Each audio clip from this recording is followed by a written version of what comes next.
Trump, il y a 2 jours, la guerre prévue pour 4 semaines peut durer bien plus longtemps. Et le lendemain, oh, la guerre est presque finie, j'ai gagné. Entre les deux, il s'est passé quoi? Il s'est passé 2 choses. 1, comme je l'avais annoncé, les missiles iraniens ont réussi à frapper toutes les bases militaires US du Moyen-Orient et à épuiser le stock israélien de missiles intercepteurs. À présent, les frappes sont si efficaces sur Tel Aviv et Haïfa qu'Israël impose une censure totale sur les dégâts, grosse peine de prison pour ceux qui filment. 2, comme annoncé, le prix de l'énergie grimpe, risque de crise énorme en Europe et aux USA, la bourse s'inquiète, alors pour rassurer, le secrétaire à l'énergie tweet triomphant: l'US Navy a escorté avec succès un pétrolier dans le détroit d'Ormuz. Quelques heures plus tard, il retire son tweet. En réalité, Trump cherche la sortie, veut négocier, Téhéran refuse, et Trump appelle Poutine pour servir d'intermédiaire, mais Poutine lui fera payer cher en Ukraine. Quant aux monarchies arabes, inquiètes de ne plus être protégées par les bases US, elles demandent d'arrêter la guerre et cherchent du côté des BRICS des partenaires plus fiables. Le monde bascule, le rapport des forces change. Ce qu'il faut maintenant souhaiter, c'est une défaite militaire complète de Trump, qui ne puisse pas recommencer dans quelques mois. Une défaite claire de l'Empire US doit nous encourager aussi à relancer la solidarité pour Gaza, Cisjordanie, Cuba, Venezuela. Il faut aussi les libérer. C'est une seule et même guerre, l'impérialisme contre l'humanité. Aidez s'il vous plaît mon équipe Investigation à renforcer ses enquêtes et son impact en devenant donateur mensuel. Merci. Les États-Unis ont commencé à retirer les systèmes de défense anti-missiles THAAD de Corée du Sud pour les redéployer au Moyen-Orient afin de compenser les pertes et renforcer leur dispositif dans la guerre contre l'Iran. Le président sud-coréen s'est opposé à cette décision parce que ces systèmes les protégeaient contre la menace croissante des missiles balistiques et nucléaires de la Corée du Nord. Malheureusement, il ne décide de rien. Cela peut surprendre certains, mais jusqu'à présent, l'Iran n'a dévoilé qu'une fraction de ce qu'il possède réellement. Lorsque l'Iran affirme pouvoir tenir 6 mois, alors que nous ne sommes qu'à 11 jours de conflit, cela signifie que la quasi-totalité de son arsenal est dissimulée dans d'immenses bases souterraines. Combien de modèles de drones possède-t-il encore sans les avoir déployés? Rappelons une réalité souvent ignorée par les trolls. L'Iran est aujourd'hui l'un des leaders mondiaux dans le domaine des missiles et des drones, au même titre que la Russie et la Chine. Les États-Unis et leurs alliés font face à un pays qui accumule des missiles depuis plus de 20 ans. L'Iran fabrique des lanceurs de différentes tailles depuis 35 ans. Imaginez un pays qui fabrique et stocke des armes pendant 35 ans. Rien que pour les missiles de croisière et balistiques capables d'atteindre l'entité, l'Iran fabrique actuellement une 12aine de modèles, le premier ayant été mis en service il y a près de 30 ans. Cette guerre asymétrique risque d'en surprendre plus d'un, car nous ne sommes qu'au tout début des hostilités. L'Iran vient d'annoncer qu'il ne se contentera plus de simples frappes de représailles. Il passe désormais à l'offensive. Et comprenez que pour Téhéran, frapper directement les États-Unis n'aurait pas grand intérêt stratégique. L'intrus dans la région, c'est l'entité qui a la plus grande base militaire américaine au monde. Et dans cette logique, dans cette vision, c'est donc vers ce territoire que devraient être dirigés missiles et drones iraniens. Écoute, il sait plus quoi faire. Il attend de perdre en Iran. Au 12e jour de guerre Iran-États-Unis, Donald Trump vient de faire une nouvelle déclaration fracassante à la presse américaine. Oui, Donald Trump qui vient de déclarer que selon lui, eh bien, la guerre allait bientôt se terminer car il ne reste presque plus rien à cibler. C'est ce qu'il a déclaré. Il a également dit que lorsqu'il voulait terminer la guerre, eh bien, elle se terminera. Donald Trump qui a assuré que les États-Unis avaient fait plus de dégâts possibles en Iran qu'il ne le pensait pour les 6 premières semaines de la guerre. Donc, Donald Trump ça se montre confiant et il aussi il a fait beaucoup de déclarations contradictoires ces derniers jours en disant eh bien que cette guerre pouvait être de court terme, que c'était une petite excursion. Il a également déclaré que cette guerre pourrait durer plusieurs semaines. En tout cas, ces signaux contradictoires inquiètent l'opposition. Hier, il y a un sénateur démocrate qui est sorti d'un briefing au Congrès, Chris Murphy, qui a déclaré que selon ce qu'il avait vu, ce qu'il avait entendu, eh bien les plans de cette administration pour la guerre étaient incohérents et incomplet. Il est en train de préparer le terrain. Pour ceux qui nous écoutaient pas depuis le débat, quand je dis non, il n'y a pas forcément que moi. Il y a d'autres créateurs de contenu, d'autres personnes sur les plateaux TV qui ont été honnêtes dès le départ, qui ont dit ça c'est impossible. Ils vont aller s'embouber, ils vont aller perdre. Là, je ne vais pas parler d'emboubement. Ils veulent se faire une porte de 2 sorties digne de ce nom. Il n'y a plus rien à bombarder. Il n'y a quasiment plus rien à bombarder en Iran. En gros, l'Iran est devenu maintenant un désert total. Il n'y a plus rien à bombarder. On a quasiment tout bombardé. Ça, il est en train de préparer le terrain. Pour quelle raison? Eh bien, parce que le détroit d'Ormuz est bloqué. Rien que ça. Situation économique catastrophique. L'Iran veut commencer maintenant à bombarder les banques dans les pays du Golfe. Dubaï, tout ça. Du coup, il est perdu. Mais les Iraniens, ils ont dit, la guerre ne va pas finir avec une déclaration de Donald Trump le roi. C'est nous qui allons mettre fin à la guerre. Ça, c'est que la première vidéo des infos de cet après-midi, d'aujourd'hui. Vu que il ne sait pas sur quel pied danser, il y en a qui vont dire « Ah non, mais c'est sa stratégie, chauffer le chaud et le froid et tout. » Non, je ne vous crois pas. Tout ça, c'est faux. Je ne vous crois pas. Ce n'est pas une stratégie. Il est perdu. Il est perdu. Et il va encore faire d'autres vidéos tout à l'heure pour dire le contraire. Comment ils veulent faire une dernière opération pour se donner bonne conscience, comme quoi on a gagné et tout. Essayer de libérer le détroit d'Ormuz. Vous voyez déjà la vidéo venir. Ça sera un échec total également. Il est perdu. Il est embourbé. Hey. Si tout pays devrait se comporter comme l'Iran dans sa vie, le Venezuela n'arrive pas le Venezuela aujourd'hui. Mais bon, bref. L'Iran n'a pas commencé cette guerre, mais elle va la terminer. Soyez-en sûrs. C'est-à-dire que d'une manière ou une autre, ils vont la terminer. Soit ça va se terminer avec les États-Unis qui vont accepter leur défaite. Alors, ils ne vont pas le dire en termes, ils vont faire comme le Vietnam. C'est oui, non, mais on est parti parce que comme l'Afghanistan et tout, mais tout le monde saura qu'ils ont perdu. Et Israël va se mettre à genoux pour demander pardon pour que les missiles arrêtent de pleuvoir sur leur tête. Soit ça va aller jusqu'au nucléaire. Mais si ça va jusqu'au nucléaire, dites-vous une chose. Un missile tombe sur Téhéran. Un missile nucléaire tombe sur Téhéran. Dans la minute suivante, la Corée du Nord aura déclenché son missile. C'est d'ailleurs pour ça qu'actuellement, vous voyez bien, ils savent, ils ont envisagé tous les scénarios. Ça fait 40 ans qu'ils préparent cette guerre. Vous croyez qu'ils n'ont pas tout imaginé? Pourquoi est-ce qu'ils sont en train de faire des vidéos où ils sont en train de dire qu'ils emmènent Trump et Netanyahou vers Kim Jong-un? Parce qu'ils savent très bien que s'ils sont prêts à aller jusque-là, vous voulez nous envoyer du nucléaire, derrière nous là, il y en a un, il n'attend que ça. Que vous appuyez sur le bouton parce que le sien sera déjà préparé sur son bureau, on va appuyer aussi. Donc dites-vous bien une chose, c'est que là, il faut que les États-Unis admettent leur défaite parce que les États-Unis n'ont jamais rien gagné par eux-mêmes. Les États-Unis ont toujours menti, ont toujours trahi leurs confrères. Ils ont toujours été pour leurs intérêts. Ils ont volé les ressources. Ils n'ont jamais rien fait de par eux-mêmes. Et ils viennent vous dire on est une grande puissance. Vous êtes une grande puissance grâce aux autres, pas grâce à vous. L'Iran, là, est en train de tenir tête à tous ces gens-là par eux-mêmes. Alors oui, ils ont les renseignements russes, oui, ils ont les renseignements chinois, mais pourquoi est-ce qu'ils ne veulent pas, à votre avis, qu'ils rentrent en termes militaires avec eux? Pourquoi est-ce qu'ils n'appellent pas? Il pourrait appeler Kim Jong-un lui dire j'ai besoin de toi. Kim Jong-un dans la minute trouvera une excuse pour pouvoir être dans le conflit. Hein. Ah, dans la minute, il va trouver un moyen d'envoyer un missile.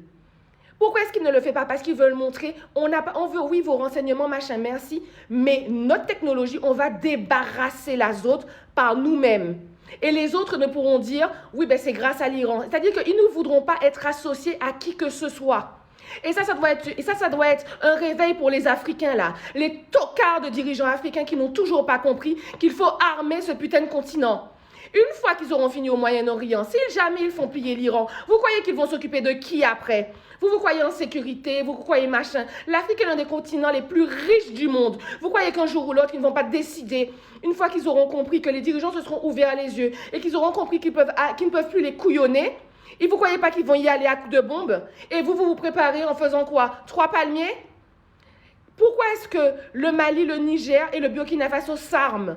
C'est parce qu'ils savent très bien que pour conserver leur souveraineté, ils ont besoin d'être armés. Ça, c'est une réalité. Acceptez-la, ne l'acceptez pas. Quant à ceux, les musulmans sunnites, qui viennent dire oui, mais ce sont des musulmans chiites, on n'en a rien à faire. Vous n'êtes pas musulmans. Parce que Allah Azza wa Jalla lui-même vous dit qu'à partir du moment où tu as dit la ilaha illallah, il te pardonne ce qu'il veut.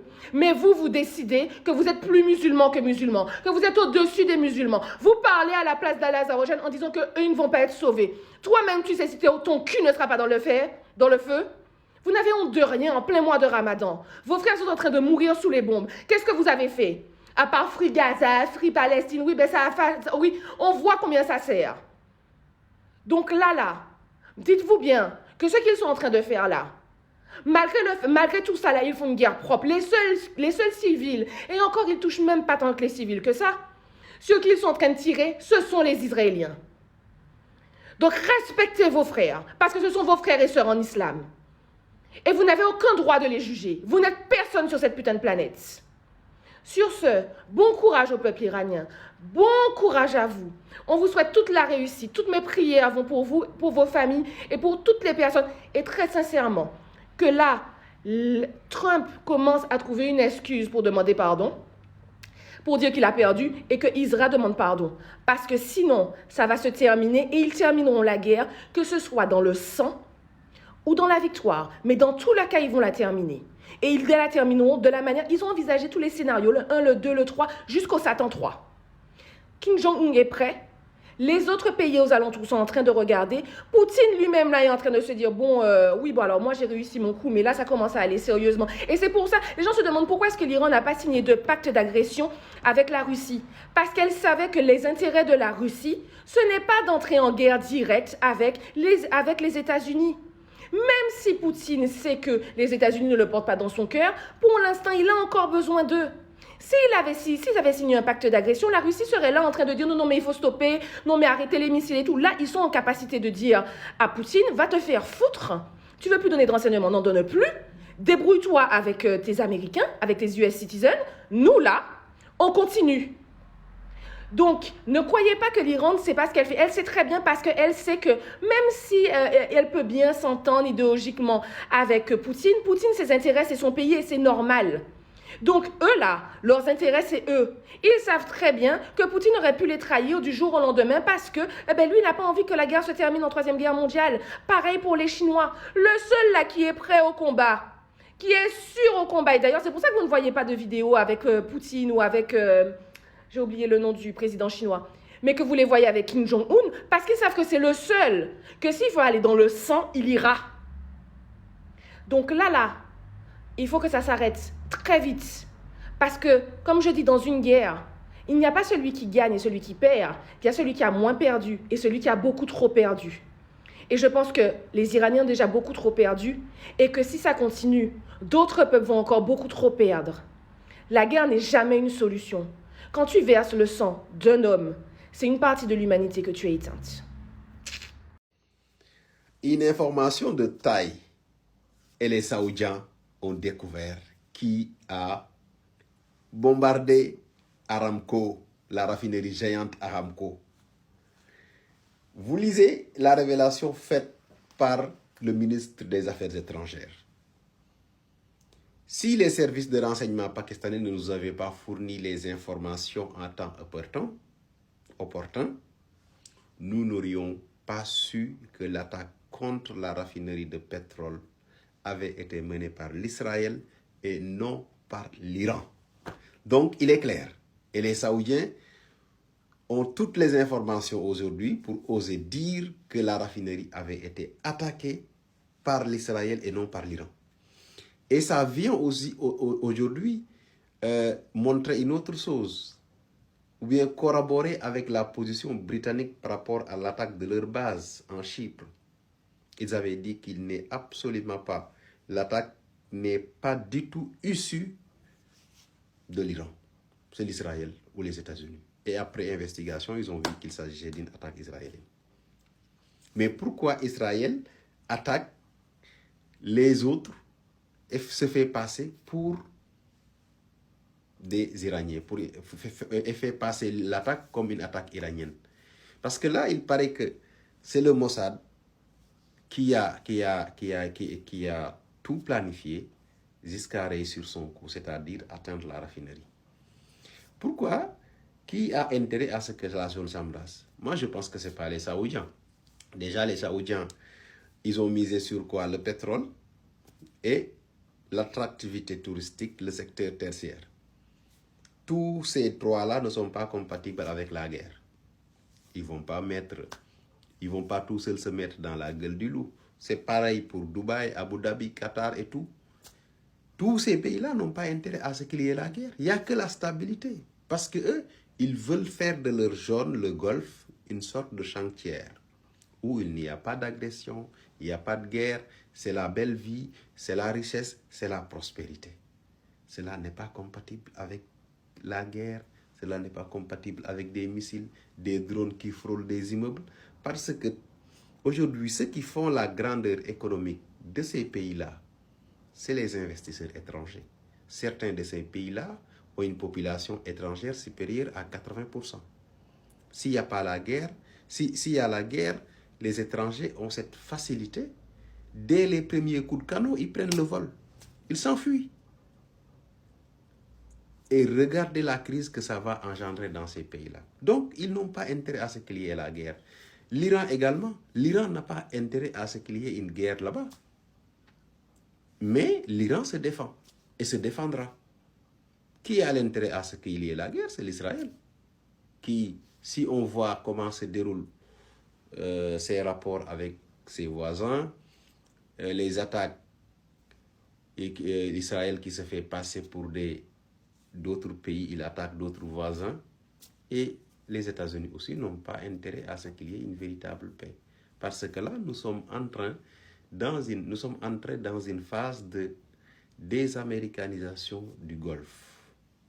Pendant longtemps, le Golfe a été leurré. On les a vendus du vent.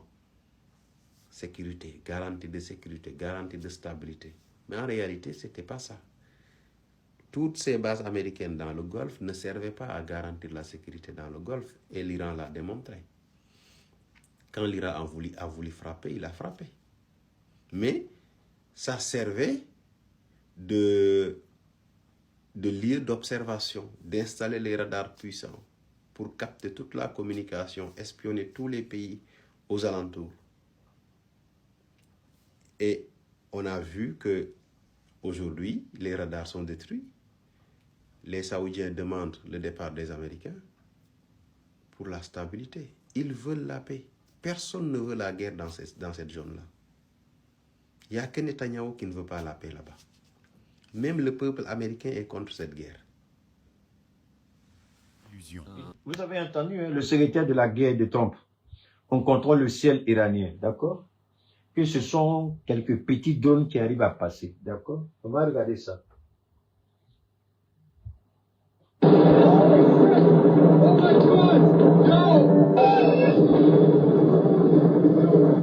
Ok, je vous laisse regarder. On est en Israël, hein? Vous voyez? Donc ça, ce sont les quelques drones pour les Américains. Ça, c'est Israël qui est là. Two cities at the same time. Jérusalem. Tonight. Not one target. Not one strike. Two of Israel's most populated urban centers hit simultaneously. Okay. And the system that was supposed to stop this, the system... Donc, ils disent, on contrôle le ciel iranien. C'est deux petits drones qui passent. Ça, c'est deux petits drones qui sont là.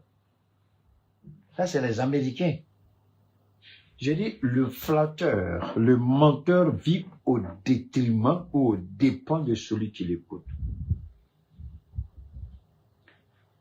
Quand on va mentir, mais ils oublient que nous avons les mêmes instruments qu'ils ont créés. Moi, j'ai dit, si le petit blanc savait que l'intelligence artificielle, les téléphones intelligents, les nouvelles technologies de l'information, s'ils savaient que ça allait se retourner contre eux, ils n'allaient jamais fabriquer ça.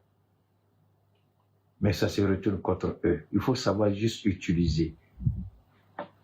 Ça, c'est Israël qui est là. That America and Israel have spent decades and hundreds of billions of dollars building, maintaining, and selling to the world as the ultimate shield is not stopping anything tonight. Let me say that clearly because the mainstream coverage is still dancing around it. The Iron Dome is gone. Not damaged, not degraded, not recalibrated, gone. Functionally, operationally, visibly gone. Over Tel Aviv and... Quand vous regardez, ça vous rappelle la Palestine. Ça vous rappelle le Liban. Regardez ça. Quand ils prenaient le temps pour tuer les Libanais, ils prenaient le temps pour tuer les Palestiniens, au vu et au sud des Américains. Que disait l'Europe? Israël a le droit de se défendre. Israël a le droit de se défendre. Mais je ne comprends pas pourquoi le narratif hier, Israël avait le droit de se défendre, pourquoi ce narratif ne s'applique pas à l'Iran.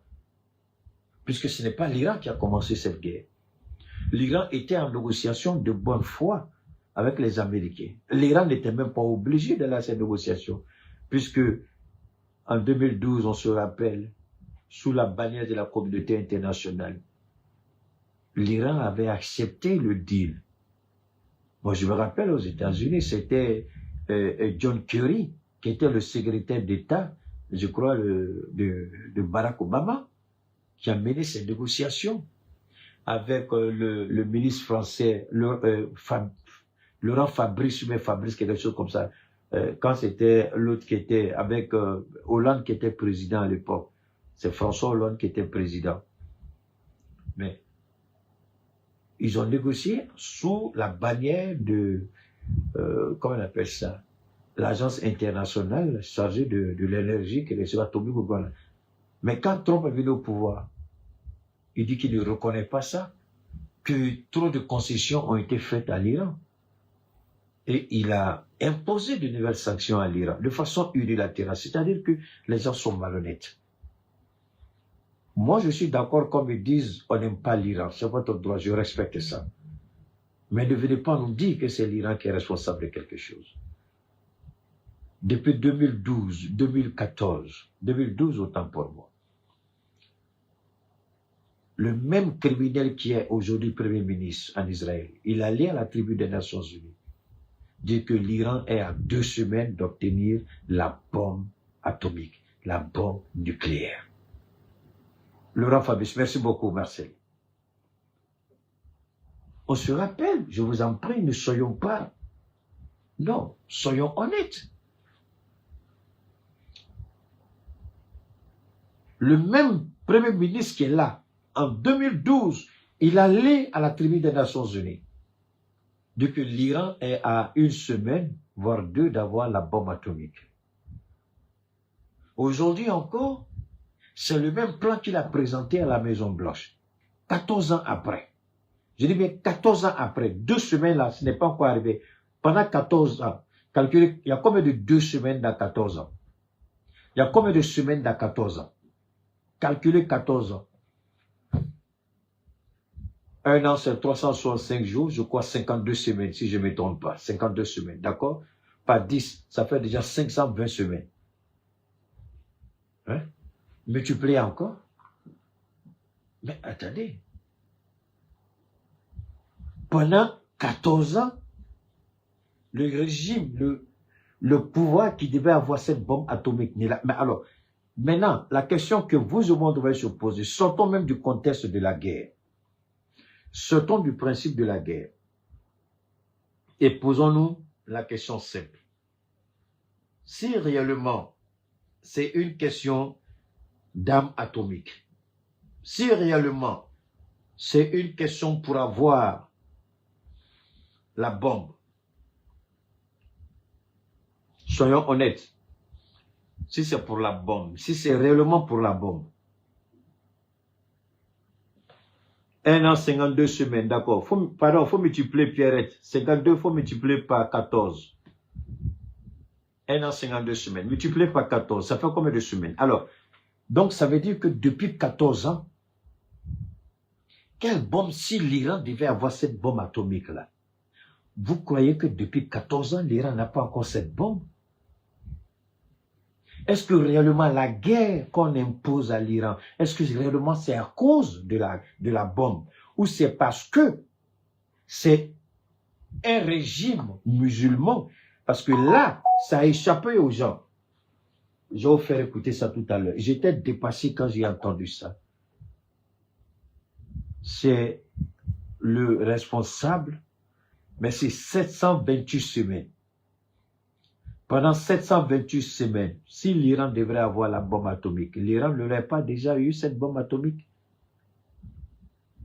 Si l'Iran devrait avoir cette bombe atomique, pendant 728 semaines, l'Iran aurait pu avoir cette bombe il y a longtemps. Mais la raison n'est pas la bombe. La raison, c'est parce que Israël veut dominer la région. Israël se dit qu'elle est investie comme le criminel qui est en Côte d'Ivoire, investi d'une mission divine.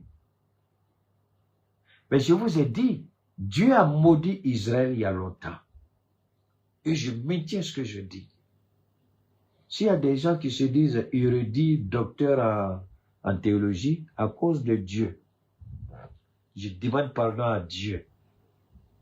que ma parole rentre dans vos oreilles et que vous décidez de relever le défi. Je vais vous montrer par A plus B comment Israël est maudit et Israël n'arrivera nulle part.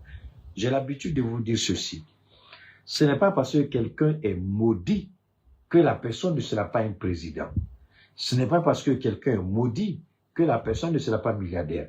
J'ai toujours dit, ne mélangez pas. Le diable lui-même peut bénir. Le diable donne le pouvoir, le diable donne l'argent. Donc ça n'a rien à voir avec. Mais c'est comment ce pouvoir que vous avez, qu'est-ce que vous allez en faire? Si vous décidez tout de suite d'utiliser ce pouvoir, est-ce que vous pouvez atteindre des objectifs?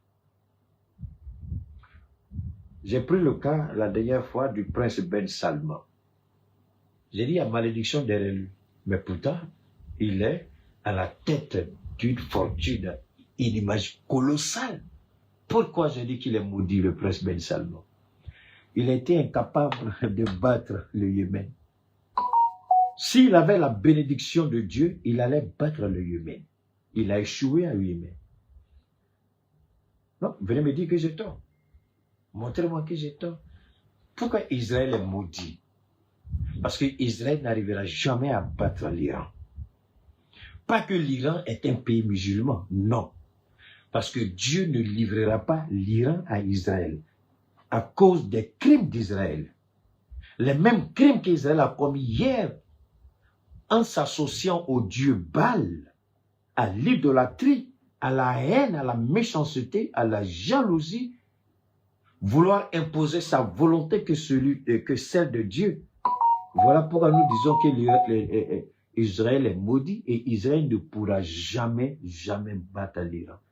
Même si c'est un seul Iranien qui est survivant, ce seul Iranien va reconstituer l'Iran et puis combattre l'Iran. Israël ne gagnera jamais cette guerre. Parce que vous écoutez aujourd'hui, aux États-Unis, on nous dit qu'il faut combattre l'Iran parce que c'est un pays musulman. Et qui dit ça? Le président de l'Assemblée nationale, comme chez nous, le président du Congrès, celui qui a la tête des deux chambres. Et c'est aujourd'hui qu'il dit ça. Que l'Israël, tant que c'est un pays musulman, j'étais dépassé. Je me suis posé la question, est-ce que les musulmans aux États-Unis ont entendu ça? Et c'est un jeune Américain qui m'a permis de comprendre ça. Je vais vous faire écouter ce qu'il a dit. Permettez-moi, parle de Keita Tchamati. Je viens, voilà, c'est ici. Ok, c'est ça qui est là. Destruction from the sky all day long. Bon, toi, tu racontes ta vie de maître. Je vais ramener ça en arrière. Ok, ça c'est...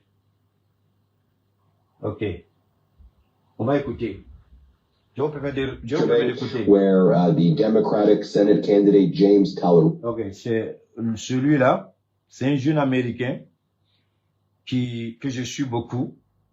C'est grâce à lui que je suis au courant de beaucoup de choses. Ils sont comme ça, ils ont beaucoup les podcasts, donc je le suis.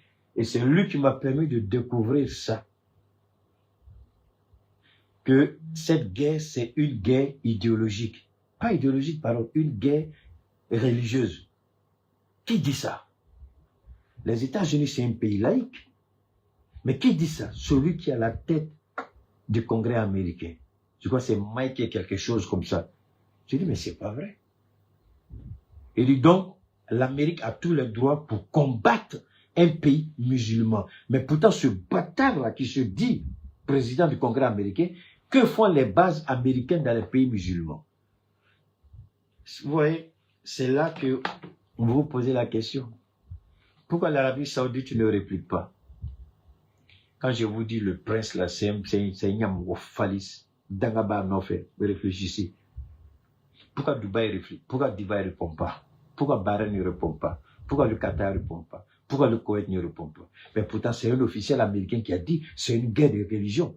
On ne peut pas permettre à l'Iran de battre Israël. Parce que c'est une mauvaise religion. Qu'est-ce que l'Arabie Saoudite a dit? Zéro. Mais est-ce qu'ils n'ont pas entendu? Ils ont entendu.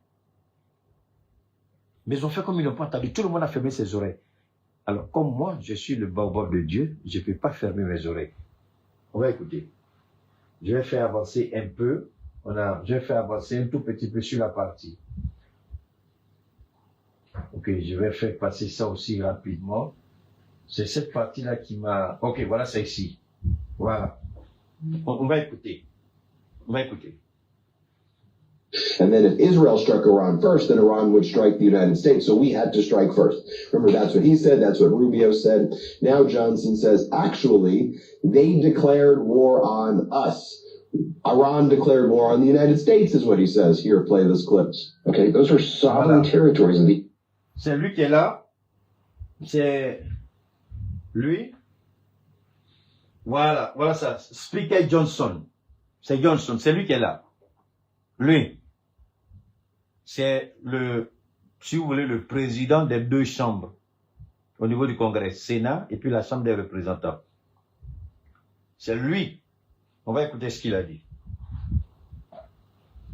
US, they have declared war on us. I don't believe in the semantics. We've talked about the language. Il dit c'est l'Iran qui a déclaré la guerre aux États-Unis. Vous voyez,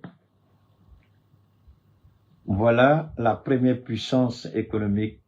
Merci beaucoup, Marcel. Voilà la première puissance économique des officiels qui mentent.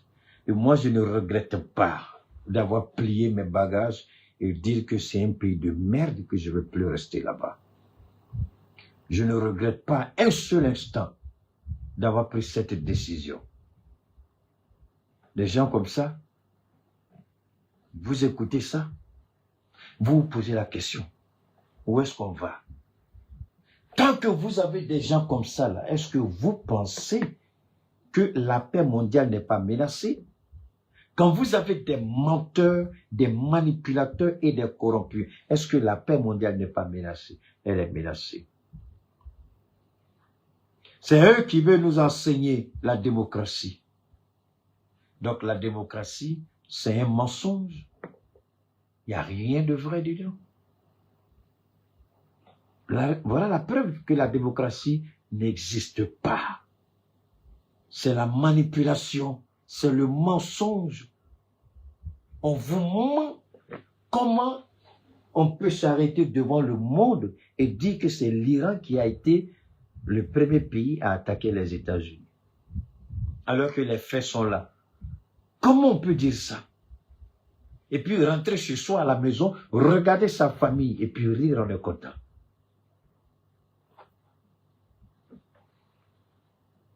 This morning, we're not at war right now. We're 4 days in to a very specific, clear mission, an Operation Epic Fury, which has two components, as you know, that we have articulated over and over. The president has, the Commander in Joint Chiefs, everybody has explained. 2 points. We had to take care of these ballistic missiles. Ouais.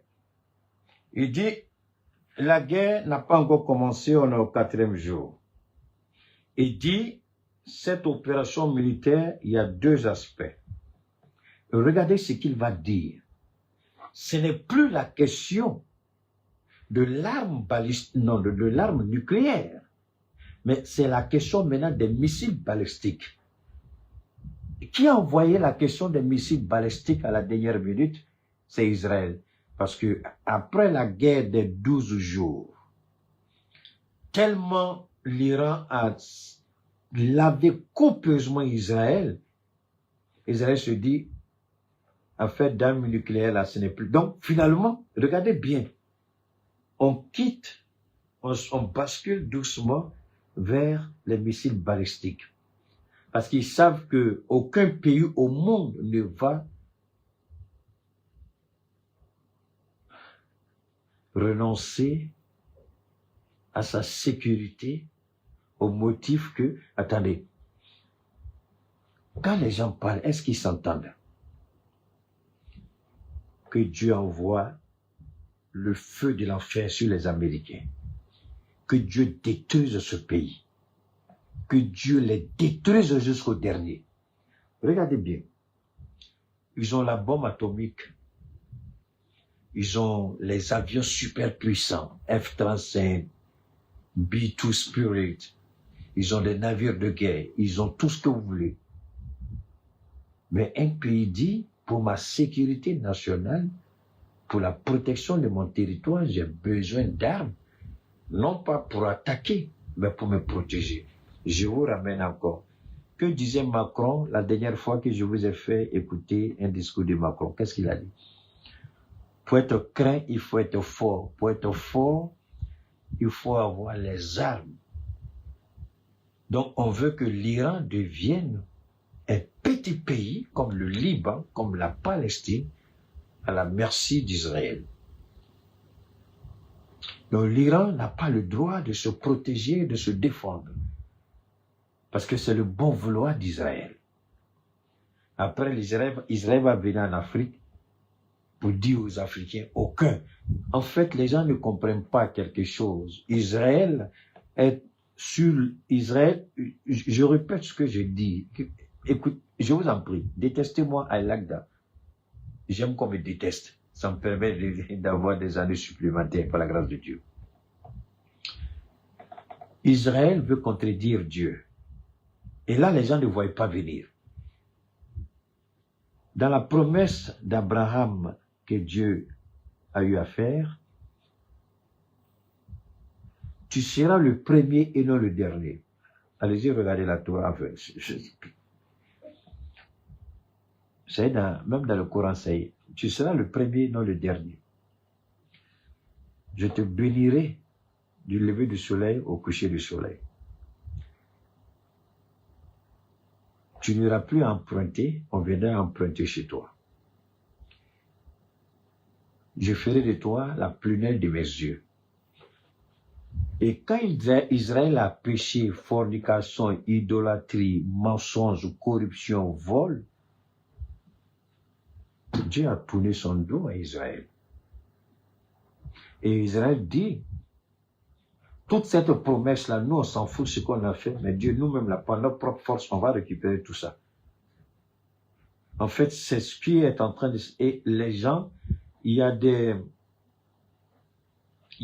rabbins, je ne sais pas si vous connaissez les rabbins. Les rabbins, ce sont les maîtres de ceux qui connaissent la Torah, ce sont les rabbins. Ils disent qu'ils ont à leur possession des révélations secrètes du plan de Dieu pour Israël. Et le plan de Dieu dit que Israël doit dominer toute la région. Ça, c'est ce qui avait été initialement annoncé. Je vous ai donné tout à l'heure quelques exemples. C'est ce qui avait été initialement annoncé. Mais quand ils disent ça, ils ne disent pas ce qu'ils ont fait à Dieu.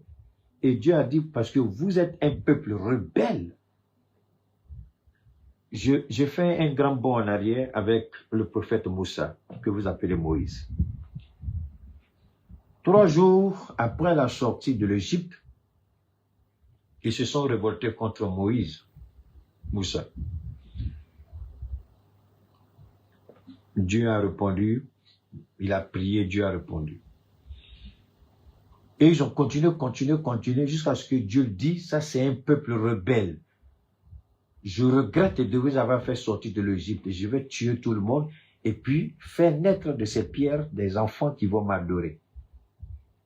Et qu'est-ce que Moïse a dit?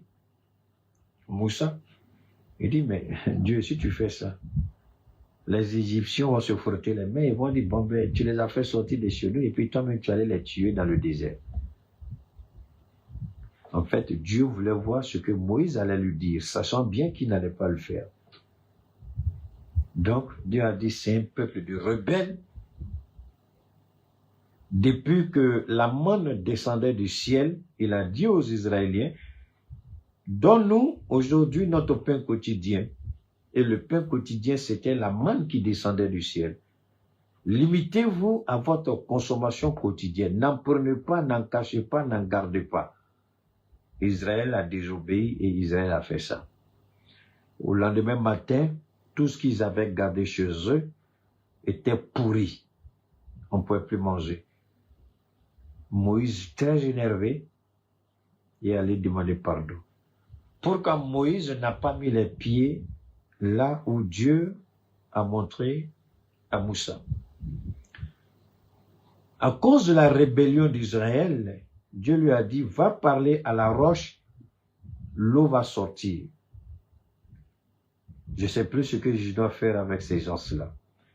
Donc, Nabi Moussa, le prophète Moussa, au lieu de parler à la roche, dans la colère, tellement énervé parce que il avait des enfants maudits qui étaient avec lui, il a pris son bâton et puis il a tapé la roche. L'eau est sortie.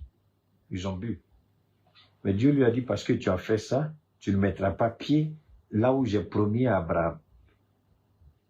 Parce que Moïse lui-même s'est révolté à cause de leur comportement. Donc quand je dis que c'est un peuple maudit, je sais de quoi je parle. Ils sont maudits, ils n'ont rien après. Tout ce qu'ils peuvent vanter, c'est vrai. C'est vrai. Dieu a fait d'eux un peuple béni.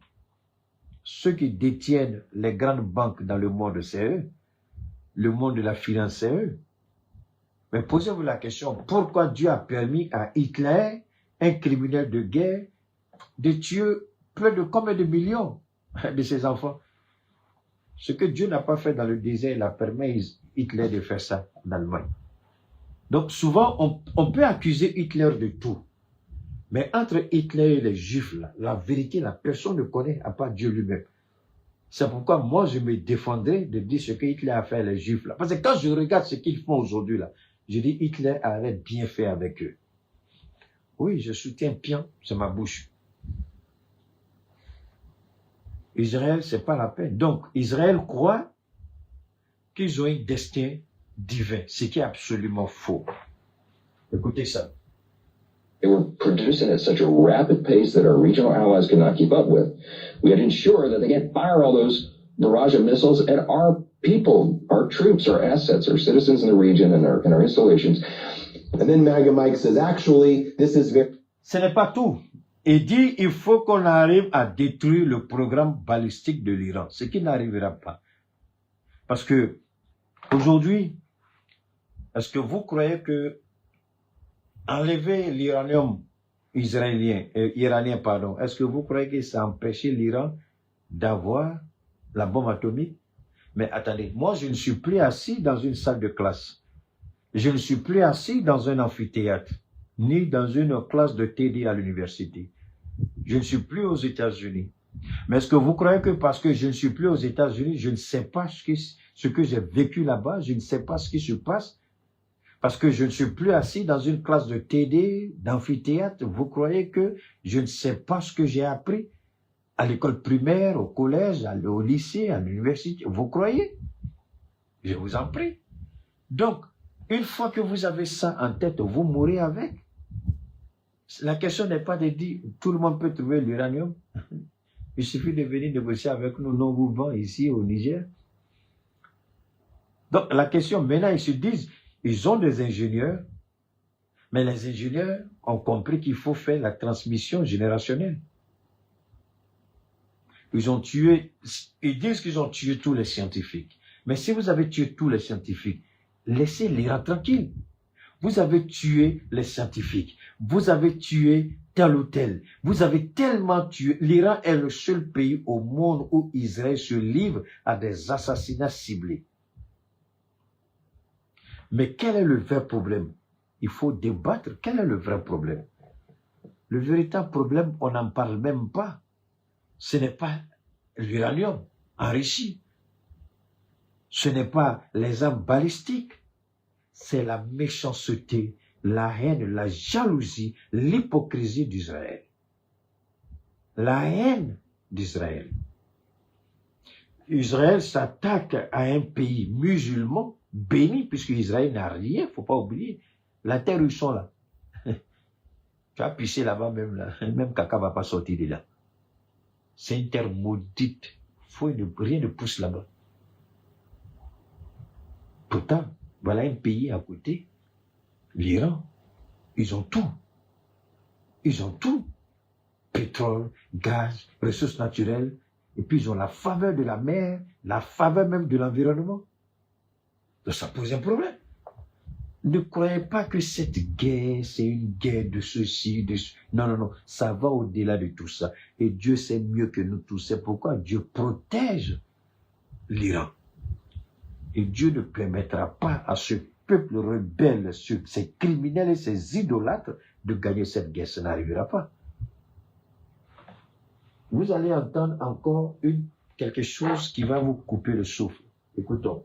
Very biblical, and this is about a bad religion in a... Voilà.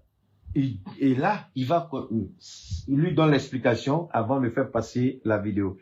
Et c'est là que le monsieur va dire que l'islam est une religion maléfique et satanique. Et je me pose la question. Si c'est un simple Américain qui dit ça, c'est pas un problème. Mais c'est un officiel américain. Sur ce qu'on appelle, sur la succession constitutionnelle, celui qui a dit ça, je crois qu'il est le 3e ou la 4e personnalité à succéder en cas de choses. Souvent même les gens disent que le représentant de la Chambre est la 2e personne, c'est-à-dire que après le vice-président, en termes de succession constitutionnelle au pouvoir. Donc celui qui a parlé n'est pas n'importe qui. Il est la 2e personnalité la plus importante après le président, après le vice-président, c'est lui. Et c'est lui qui dit à la face du monde que l'islam est une mauvaise religion. Qu'Israël a le droit sur cette religion. Et je ne vois pas l'Arabie Saoudite parler. Ceux qui hébergent les Américains, je ne vois pas le Koweït, je ne vois pas Dubaï, je ne vois rien. Mais c'est Mike Johnson qui a parlé.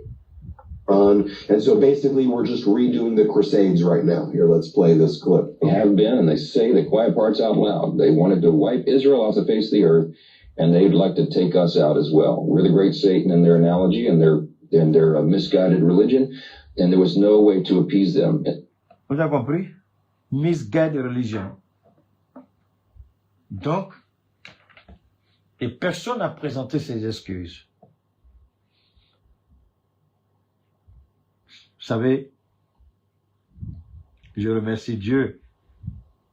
Le jeune homme le jeune homme là, il n'est pas musulman, hein. Le jeune homme là, il n'est pas musulman. Le jeune homme, il n'est pas musulman. Le jeune américain, il n'est pas musulman.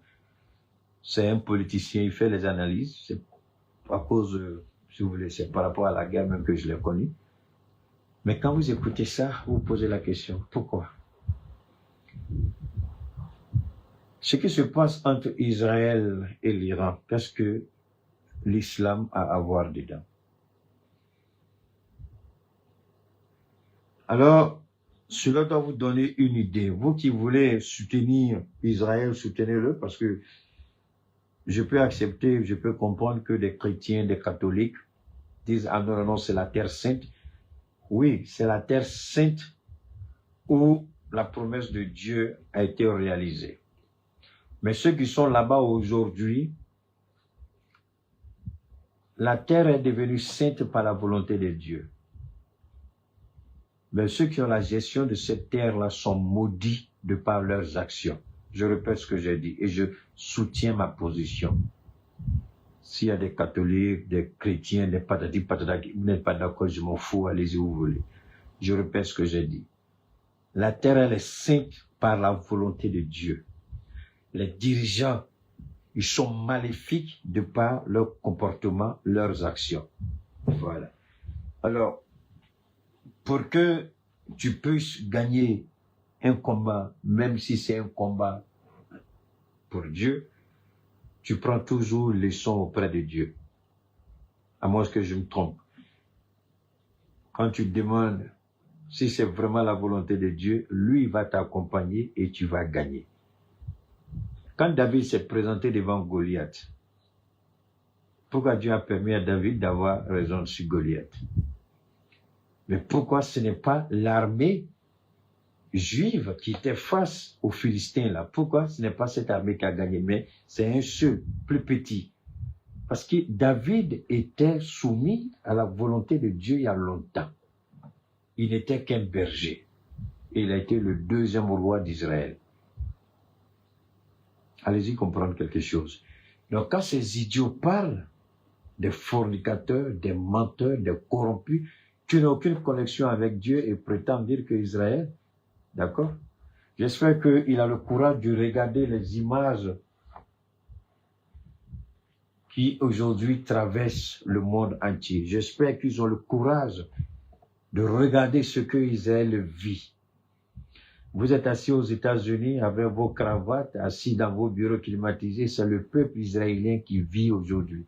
Pas le martyr, mais qui vit aujourd'hui sous les bombes de l'Iran. Vous dites que l'Iran veut effacer Israël de la surface de la terre, mais ce n'est pas l'Iran qui a demandé cette négociation, c'est vous et Israël. Vous avez permis à Israël d'avoir une arme atomique. Israël a la bombe atomique, tout le monde le sait. Israël a les F-35 que tout le monde sait. Israël a le système de défense que tout le monde sait. Mais alors pourquoi l'Iran n'est pas en mesure de se protéger comme Israël? Pourquoi ne pas créer les conditions pour une paix durable entre les deux peuples que toujours d'aller de confrontation en confrontation? C'est pourquoi l'Iran a dit, je vous l'ai dit la dernière fois, cette guerre sera la dernière guerre de l'Iran. Et avec Israël et avec les États-Unis. Et aujourd'hui, il n'y a pas quelqu'un qui donne des ordres pour les frappes. Les ordres ont été donnés et celui qui a donné les ordres est mort. Donc les ordres, il n'y a pas quelqu'un qui peut aujourd'hui dire qu'il faut arrêter. La seule personne qui peut dire d'arrêter, c'est le nouveau guide spirituel qui sera choisi. Même pas un guide intérimaire. Donc le plan tel que dessiné par le guide Khomeini sera appliqué jusqu'au bout. Et aujourd'hui, c'est ce qui crée la panique. Maintenant, on est rentré dans la deuxième partie de notre intervention. Pourquoi il y a la panique? Parce que il n'y a personne légitimement qui peut négocier aujourd'hui avec les États-Unis. Ils ont tué, ils n'ont pas fini de retirer des débris, les corps et du guide suprême et de tous ceux qui étaient avec lui. Quand vous envoyez une telle charge de frappe et que tout le bâtiment se croule, est-ce qu'il y a possibilité même de retrouver quelqu'un? Parce que finalement, tout est broyé dedans. Donc, qui va négocier avec les Américains? C'est la question. Qui va négocier avec eux? Personne. Et ceux qui donnent les ordres aujourd'hui, ils ne sont pas dehors, puisque les ordres qui ont été donnés, les centres de commandement sont des centres de commandement souterrains. Personne ne sait où se trouve. Personne ne sait qui donne. Les gens ont reçu leurs ordres et ils les exécutent. Tant qu'il y a des missiles, tant qu'il y a des drones, ils les frappent en fonction de ce qui leur a été donné comme ordre. Et aujourd'hui, l'Iran est allé à une vitesse supérieure.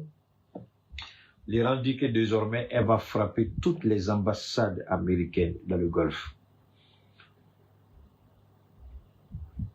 La question, c'est de savoir pourquoi l'Iran veut frapper les ambassades. Et aujourd'hui, on voit des spécialistes qui viennent nous dire, depuis que le monde est monde, mais attendez, ils ont ciblé des guides iraniens, ils les ont tués. Ils les ont tués. Et vous voulez qu'ils fassent quoi? Qu'ils se taisent? Qu'ils ferment les yeux? Non. Ils ont dit que Israël va payer pour ce qu'Israël a fait. Et je pense que si l'Iran était affaibli, réfléchissons une dernière fois, si l'Iran était affaibli, est-ce que vous pensez sérieusement? Est-ce que vous pensez sérieusement que l'Iran serait aujourd'hui en mesure de continuer ses frappes?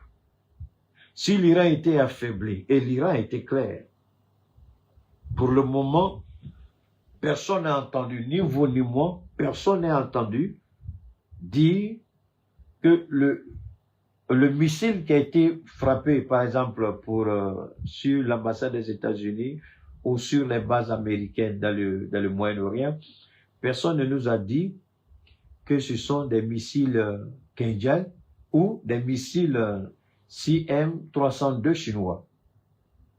Non.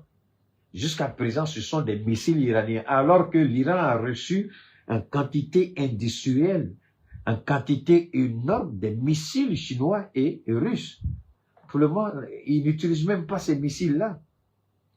Ils ont dit, les missiles que nous avons, ce sont les stocks que nous avons, les anciens stocks de la guerre des 12 jours. Les stocks qu'on avait prévus, qu'on n'a pas pu utiliser, c'est ce que nous sommes en train d'utiliser. On n'a même pas encore commencé à utiliser les nouvelles armes. Donc, on va frapper. Et là, il faut que les Américains sortent pour contredire le narratif, pour dire qu'ils n'ont pas le contrôle. C'est nous qui avons le contrôle. Mais vous avez le contrôle. Et puis, ils arrivent à frapper vos bases. Et puis, les Américains, mais c'est ça qui me tue. Ils ne parlent même pas de ces bases-là qui sont, ces installations qui sont détruites. Il y a 2 radars, je crois que vous avez vu ça. Il y a 2 radars qui ont été complètement, 2 radars. Il y a le centre de commandement de la 5e flotte marine qui a été mis hors circuit. Il y a 2 radars, je crois qu'il y a un radar, d'après ce qu'on nous a dit, qui fait 1 milliard, à peu près 1 milliard 200 ou 1 milliard 300. Hein? Donc les 2 radars sont partis. Et il y a d'autres radars encore. Enfin, qu'est-ce qu'ils ont fait? J'allais oublier. C'était une des articulations de mon qu'on appelle ça, de mon direct aujourd'hui. L'Iran a commencé d'abord à paralyser le système de défense des États-Unis dans le Moyen-Orient. Et il y a un calcul qui a été fait, je ne sais pas si je peux vous montrer le calcul, donne-moi une seconde, je ne sais pas si je peux vous montrer. Il y a un calcul qu'ils ont fait, et le calcul dit quoi?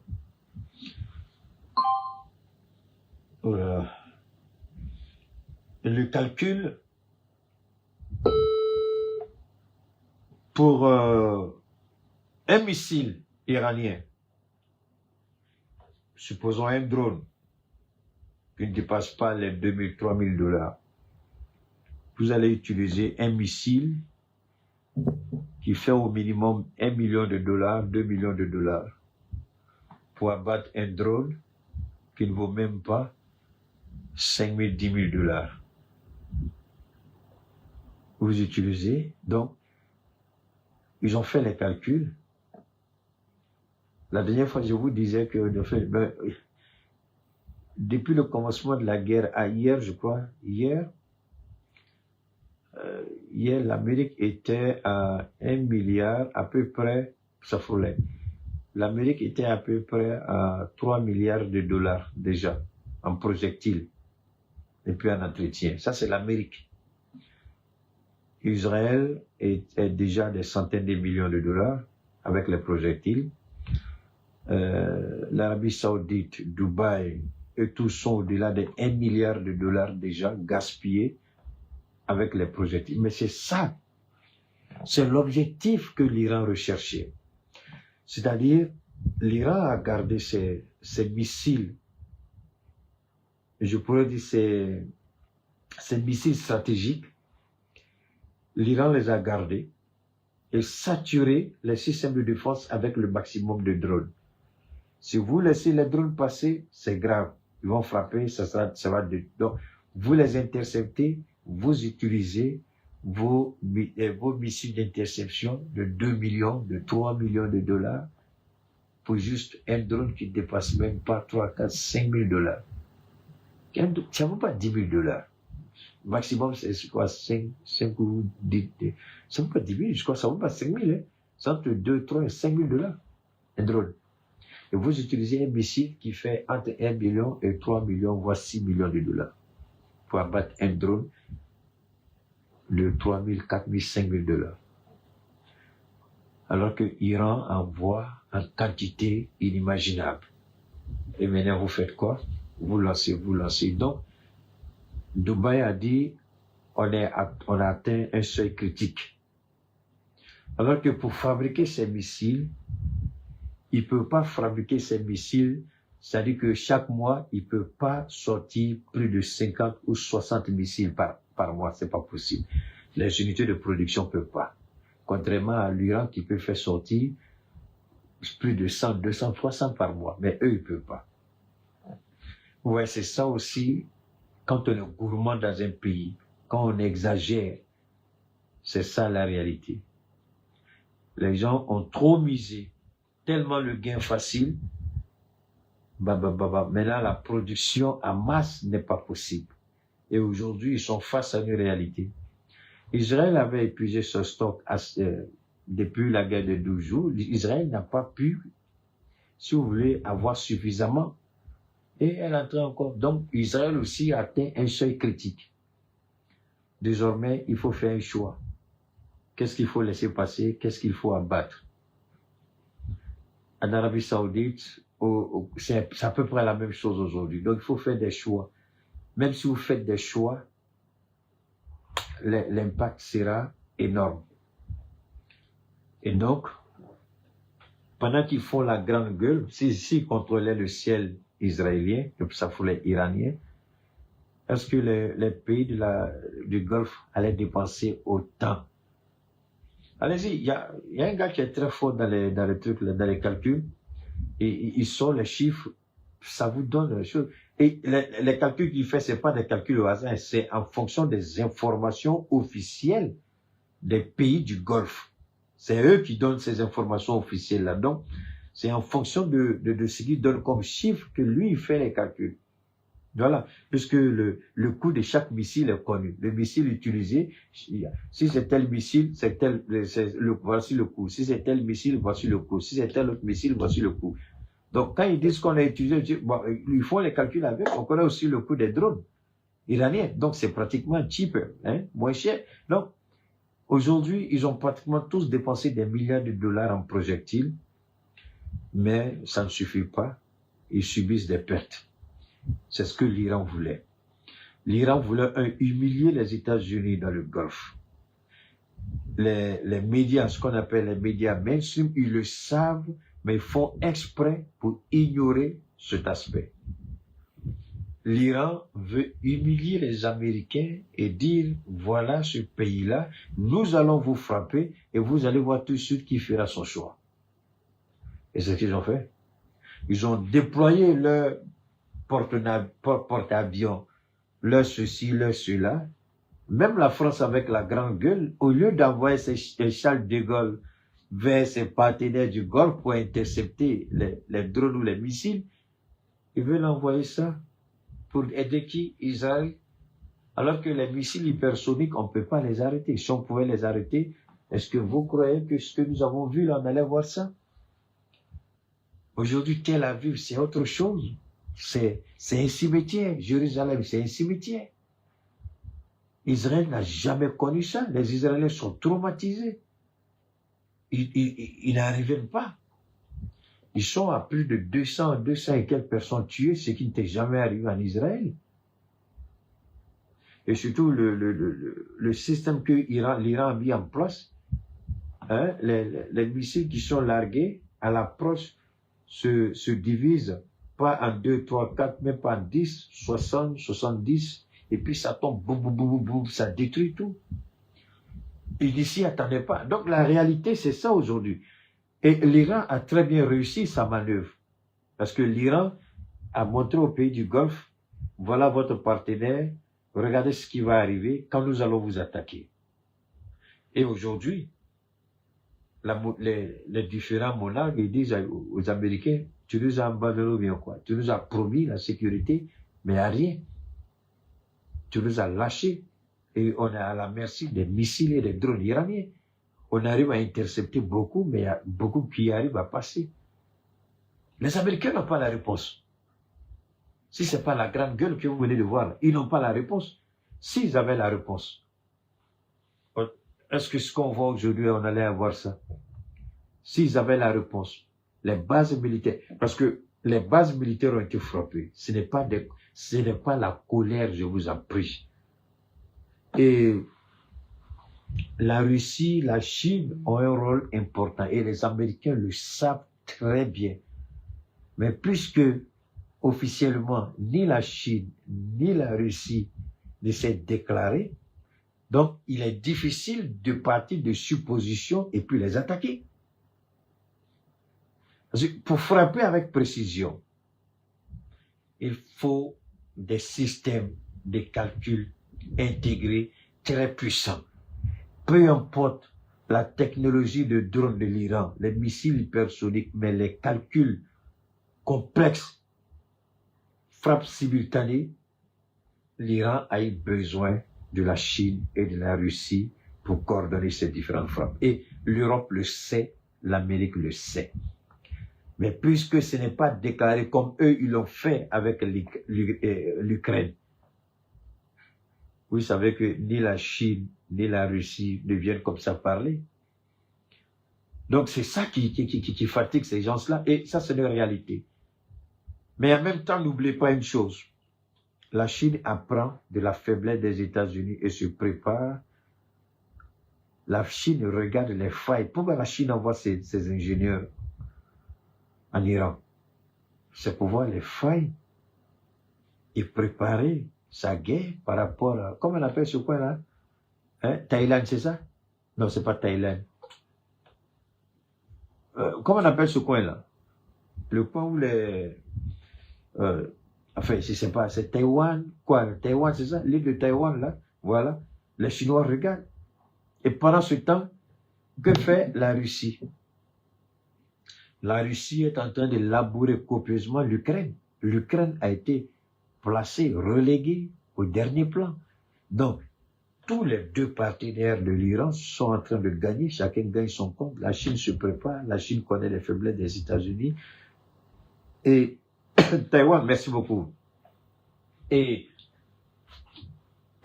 excusez-moi, et la Russie en Ukraine, j'ai vu que la Russie, c'est ça, ils ont envoyé à peu près, je crois la journée d'aujourd'hui, mais hier, là, plus de, à peu près 2000 drones avec missiles, tout ça, la plus grande offensive jamais, depuis la guerre a commencé, c'était jusqu'à hier ou aujourd'hui. Pourquoi?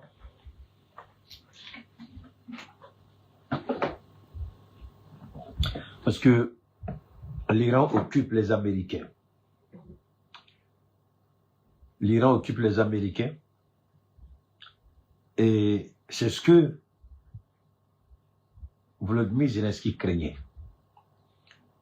Et nous, pendant ce temps aussi, ici dans le Sahel, j'ai vu des exploits de nos forces de défense sur des terroristes. Mais les terroristes, ils sont idiots, ils sont bêtes. Moi, je vous ai dit désormais, là, c'est là-bas.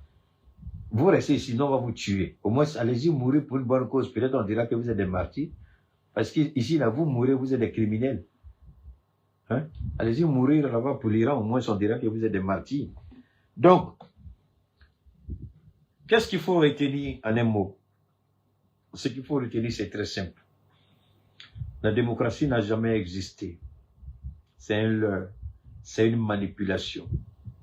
La démocratie, c'est de la merde, c'est de la bouillabaisse. Ça n'existe pas. Vous êtes démocrate, soyez fort. Vous n'êtes pas fort, vous êtes manipulé. Et ça, on le comprend très bien avec l'Iran aujourd'hui. Deuxièmement, ceux qui prétendent défendre des valeurs basées sur telle ou telle, vous regardez aujourd'hui dans cette guerre, tout est faux. Rien n'est vrai dedans. Aujourd'hui, si l'Iran n'était pas prêt, si l'Iran ne s'était pas préparé sérieusement, ce qui allait arriver allait dépasser l'entendement. Moi, je demande à nos autorités, pas forcément de faire comme l'Iran, de mettre en place, oh là là, je crois qu'elle a été balancée sur la batterie, d'accord? Je sais pas trop au niveau de... C'est fondamental. La question n'est pas de dire que l'Iran ceci, l'Iran cela. La question c'est de savoir, en toute honnêteté, l'arme de destruction massive, Saddam Hussein. c'est après sa mort, quand ils ont pris le contrôle des puits pétroliers en Irak, ils disent que l'Irak ne disposait pas d'armes de destruction massive, après avoir pris le contrôle de l'Irak. On nous a dit que Kadhafi voulait tuer son peuple, il fallait sortir contre Kadhafi, mais aujourd'hui on se rend compte que la Libye divisée, chacun a son compte. Tout le monde se tait. La question c'était à propos des champs pétroliers et puis régler, puisque c'était Sarkozy, régler des différents politiques. Et nous remercions Dieu, nous au sein du Sahel aujourd'hui, par la grâce de Dieu, au sein du Sahel, nous savons ce que nous faisons et nous remercions nos autorités. Nous voulons avoir une idée très claire. C'est pourquoi j'aurais bien voulu faire ça en début d'émission, demander au président Goïta par rapport, permettez-moi une seconde, demander au président Goïta, évidemment que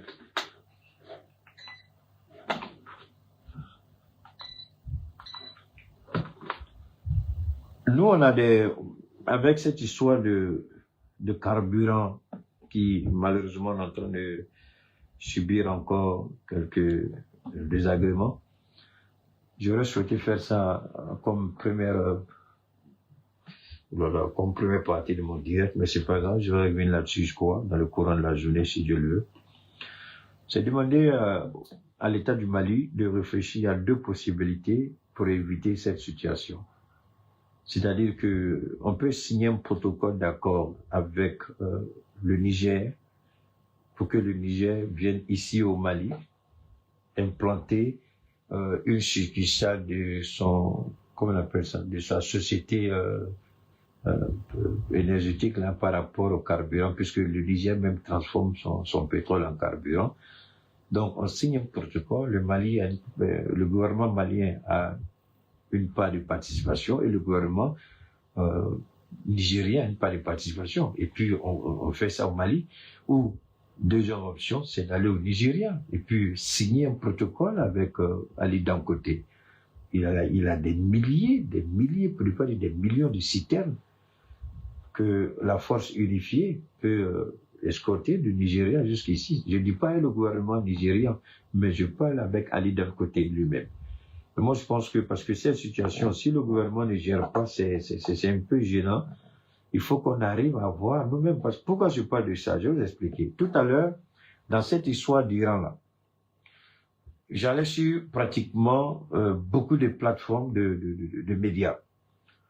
Et tout le monde disait que quand l'Iran va fermer, par exemple, le détroit d'Ormuz, que, par exemple, la Chine, qui est le plus gros acheteur du pétrole iranien, a un stock national. Un pays qui a plus d'1 milliard, la Chine a un stock de 60 jours, c'est-à-dire 2 mois. C'est-à-dire il peut avoir rupture, mais la Chine a une réserve de 2 mois. Imaginez quel genre de réserve pour une population qui va au-delà du milliard d'habitants. Tous les pays du monde ont des réserves. Mais c'est nous ici, on n'a pas de réserve. Même le Burkina a réserve. Parce que tout simplement, ceux qui étaient là avant ont vu ce pays-là comme la viande d'éléphant. Celui dont le couteau est plus tranchant, il vient couper une grosse part et puis il va avec. Ils ont tout vendu. Même le carburant, on ne contrôle rien. Si vous voyez qu'on vit cette situation, c'est parce que ils ont poussé l'État à se désengager de tout ça. Et moi, je me suis posé la question, quels sont ceux qui ont fait? Et ceux-là même, là, moi, j'appelle ça la trahison. Aujourd'hui, le gouvernement se débat. Mais le gouvernement n'a qu'à remonter à la source. Assimi connaît. Ça, c'est une trahison. Ceux qui étaient là, ils doivent pas venir se justifier. Pourquoi le ministre de la Justice peut pas les convoquer? Pourquoi? Parce que ça, c'est tuer le pays. Ils ne peuvent pas. Les particuliers ne peuvent pas. Malgré la grande gueule de certaines personnes de faire croire qu'ils peuvent. Ils font ce qu'ils peuvent. Hein. C'est pas de leur faute. Ils n'ont pas ils peuvent pas. On ne peut pas vivre au jour le jour avec le carburant. C'est dangereux pour la sécurité nationale même d'un État. C'est dangereux. C'est pourquoi moi je demande au gouvernement de prendre vraiment des mesures urgentes. Soit il signe un protocole avec le Niger, on commence à construire tout de suite. Le Niger vient, puis verse carburant ici au bouillard. Celui qui est fâché n'a qu'à parler de son problème. Non, on parle de la sécurité du pays. On ne parle pas d'un particulier ou d'un importateur et puis qui va dire c'est son problème. C'est pas notre affaire. Le gouvernement travaille pour le peuple et non pour un particulier. De nous, on parle en fonction de l'État et non pour défendre l'intérêt de quelqu'un. Le gouvernement a le choix. Soit le gouvernement travaille à l'État du Niger, soit le gouvernement travaille avec Ali d'un côté, c'est tout. Parce que cette affaire de carburant, là, ça commence à être un peu gênant, quoi. Hein? Alors, donc, nous disons, au niveau de l'Iran,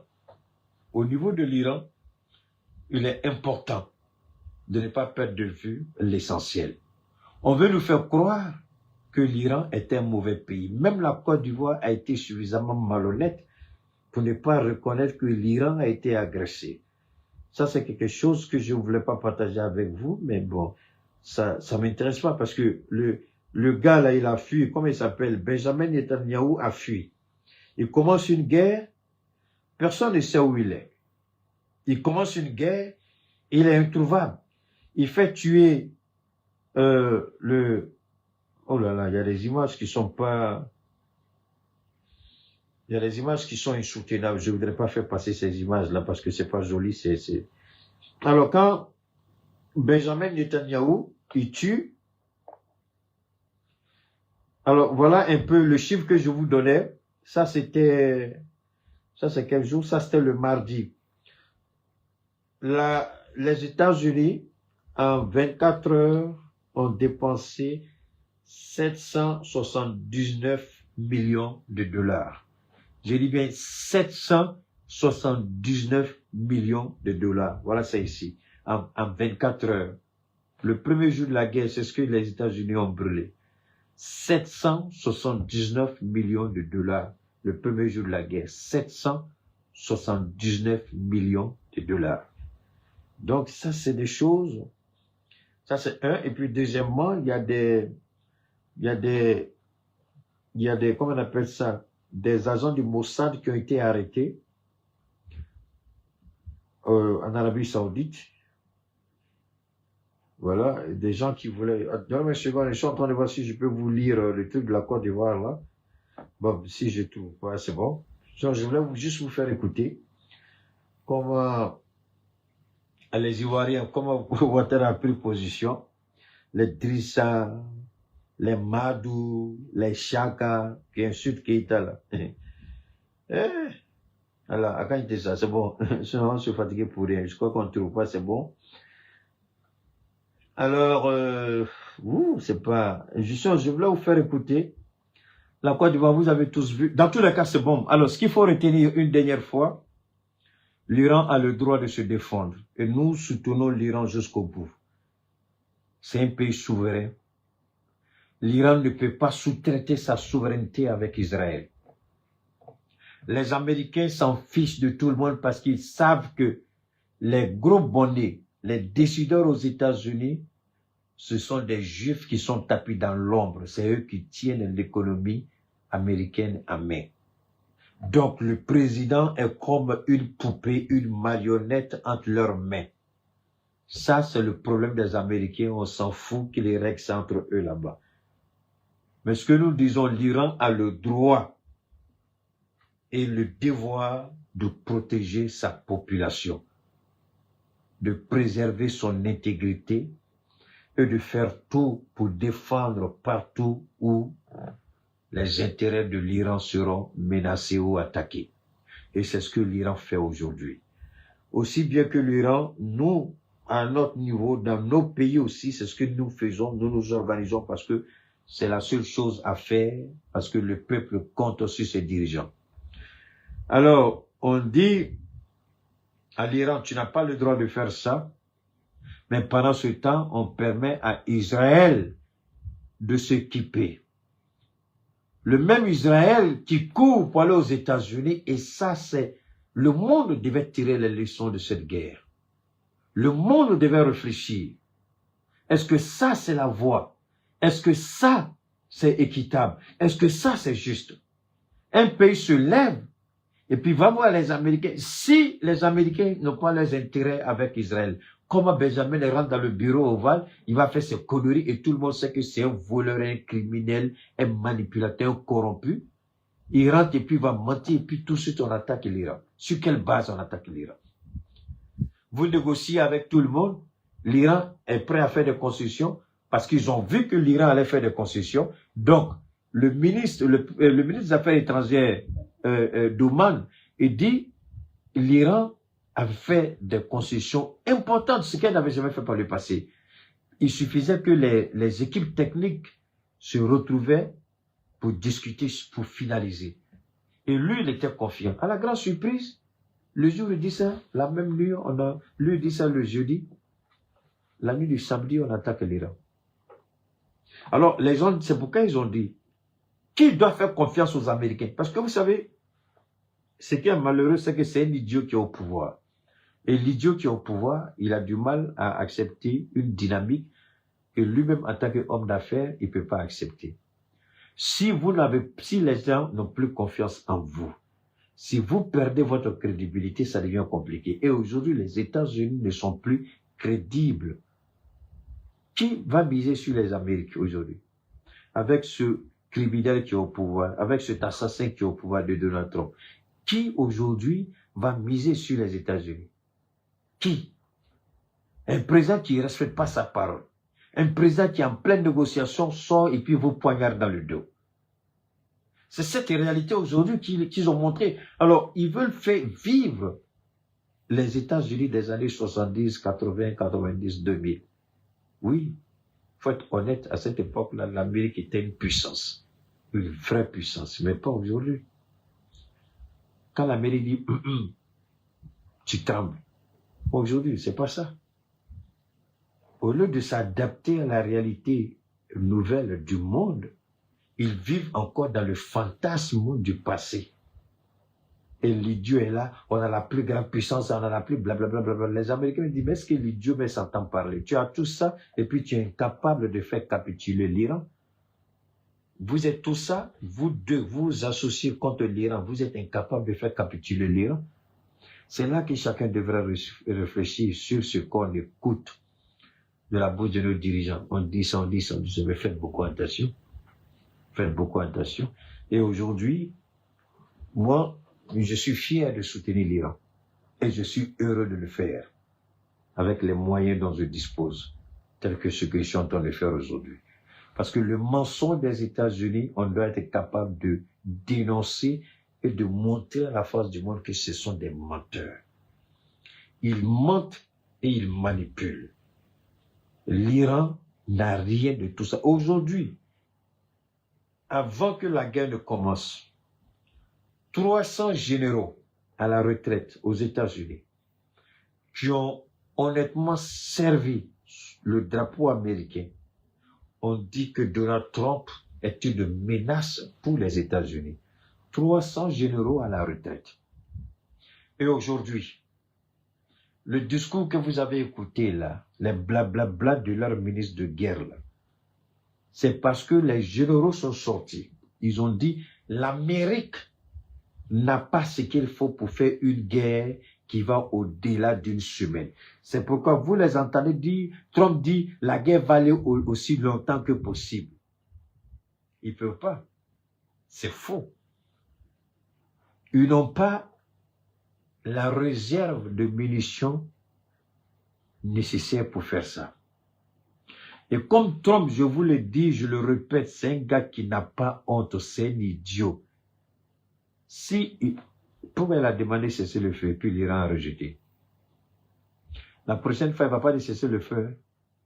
Trump, tellement qu'il est bête, il a honte parce que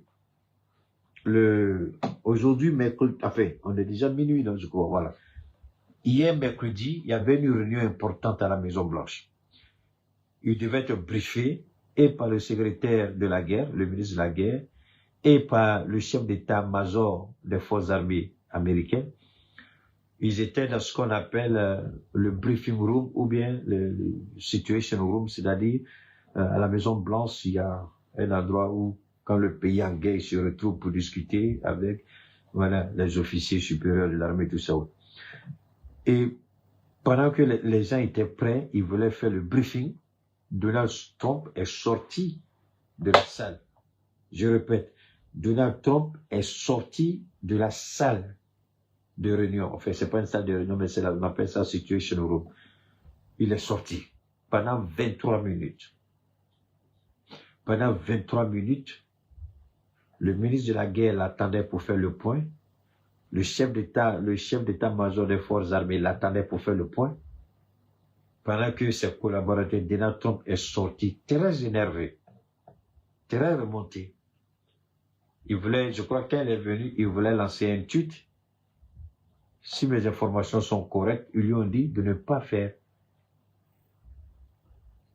C'est là, on lui a dit que l'Iran a frappé l'ambassade des États-Unis à Riyad, c'est-à-dire en Arabie Saoudite.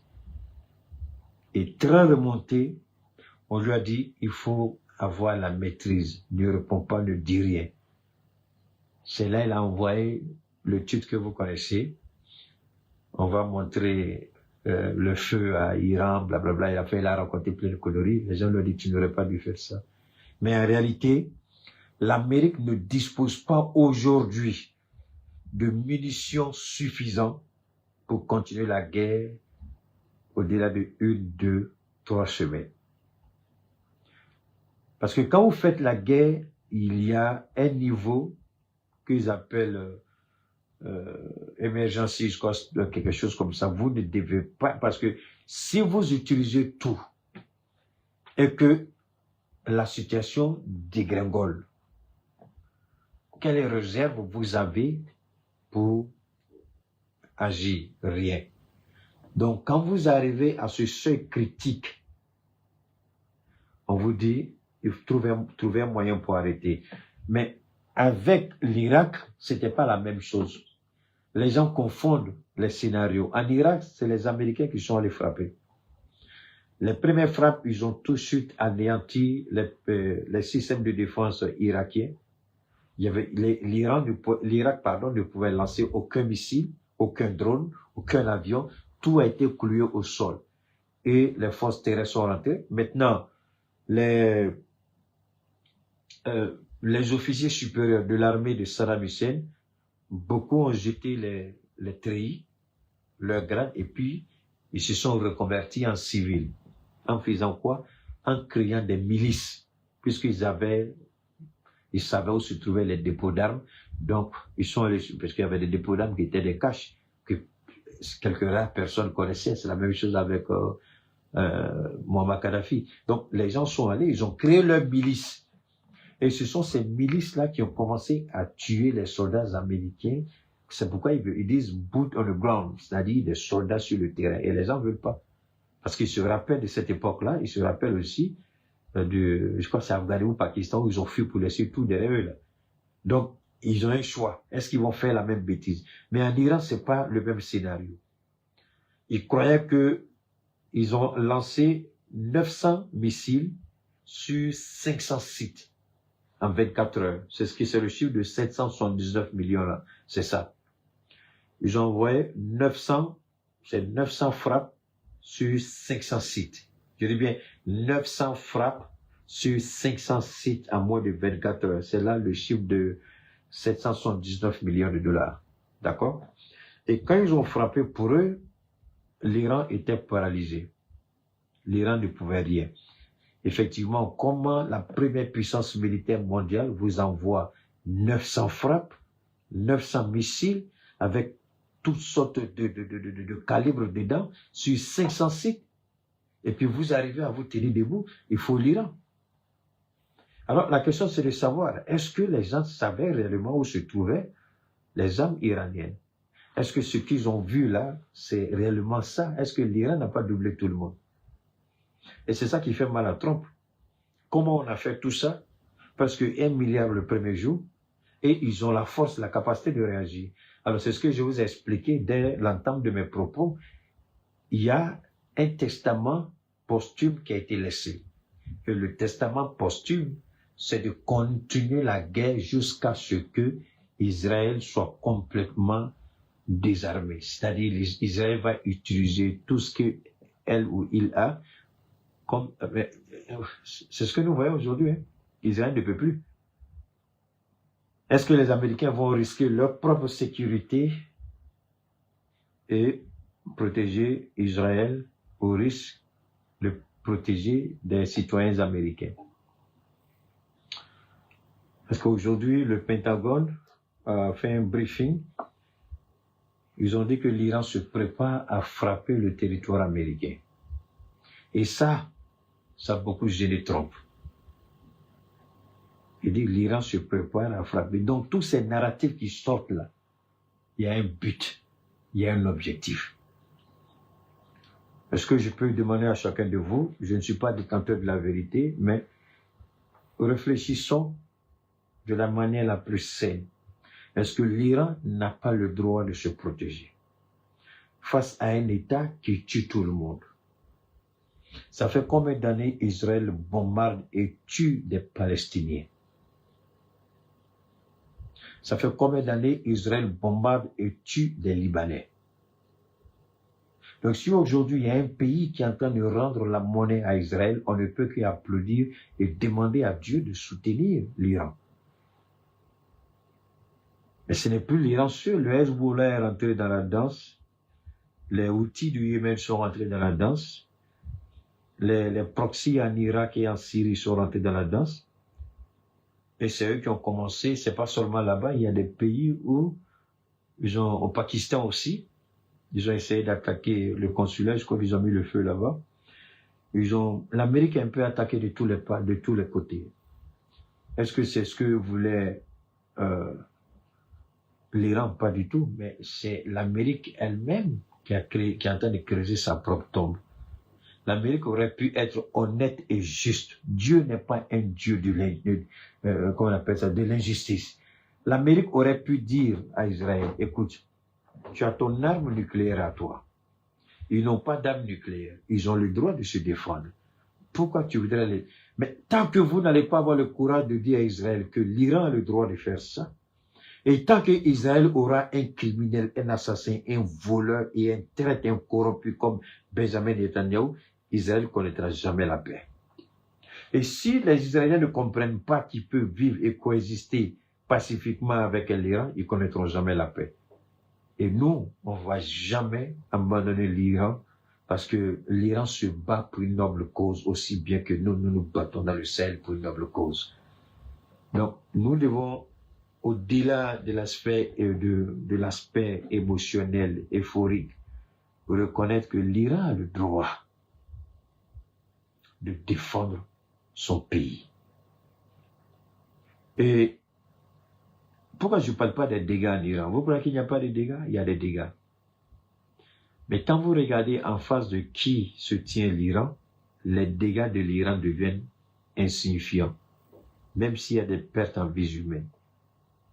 N'oubliez pas que nous sommes en face de cette puissance-là qui a toujours déstabilisé tous les pays dès les premières frappes. Quel pays a résisté aux États-Unis dès les premières frappes? Montrez-moi un seul pays. C'est l'Iran.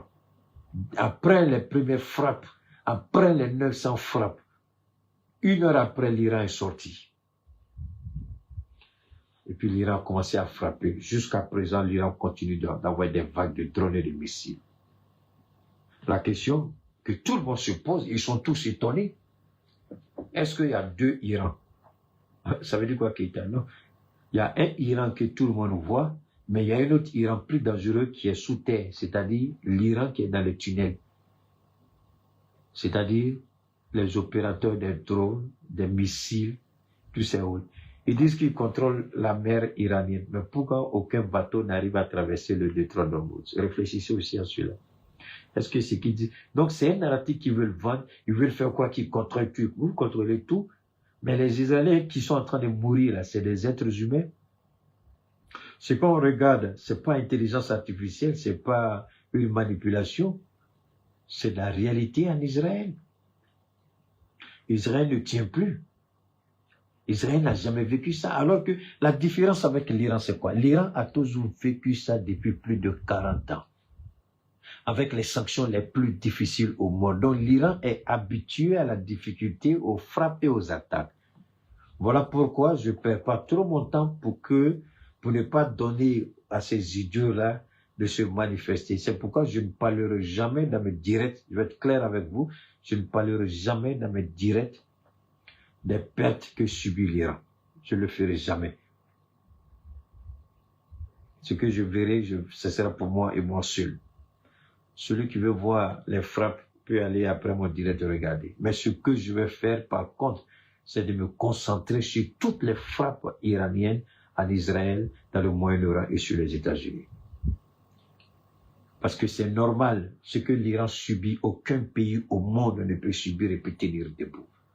Donc l'Iran mérite pour moi respect et considération. C'est pourquoi les pertes que l'Iran va subir, moi je ne serai pas là, comme vous voyez certains de nos frères, en faire l'apologie.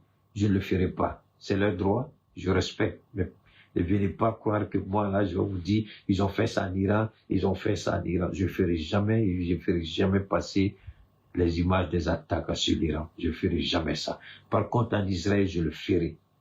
Ah, c'est pas juste, c'est comme ça le monde est fait. Voilà. Ils se sont associés contre l'Iran. Je m'associe aussi à l'Iran. Et puis, je mène ma communication à ce niveau. Voilà. Donc, je remercie les uns et les autres. Merci à toi, Hirsch5SH. Merci beaucoup. Merci infiniment. Merci infiniment à tous, du côté de YouTube. Merci à tous. J'ai pas lu les commentaires sur YouTube, comme s'il y a les Drissa, pas souvent lu les commentaires sur YouTube, les Drissa, les Chaka, et ils m'insultent là-bas, donc souvent je vais pas regarder. Donc on garde le contact, les gars. Oui, j'avais promis de parler des produits, je vous en prie. On va le faire, hein, le direct d'aujourd'hui, on va commencer avec ça, si Dieu le veut bien, d'accord? Merci infiniment à toutes et à tous. Ceux qui ont déjà reçu les informations, je vous en prie, faites rapidement le paiement. Sinon, le week-end là, tous ceux qui ne feront pas de paiement, on va les mettre dans les archives. Les gens ont commencé, il y a eu beaucoup de paiements aujourd'hui. Donc, je laisse jusqu'à ce week-end. S'il n'y a pas de paiement pour ceux qui ont déjà reçu les informations, je mets tout ça dans les archives. Ça veut dire que je ne vais plus regarder et puis je continue à les nouvelles personnes. D'accord? Quand vous serez prêts et que vous allez faire le paiement, vous m'envoyez les différentes captures d'écran. Et puis on prendra votre commande en charge. Merci infiniment à toutes et à tous. Que Dieu veille sur le peuple iranien. Que Dieu veille sur nous au sein de l'AES. Ouais, on a beaucoup de choses à dire, mais bon, l'actualité, on est un peu consommé avec ce qui se passe de l'autre côté. Hein? Alors, merci à toutes et à tous. On garde le contact et à très bientôt.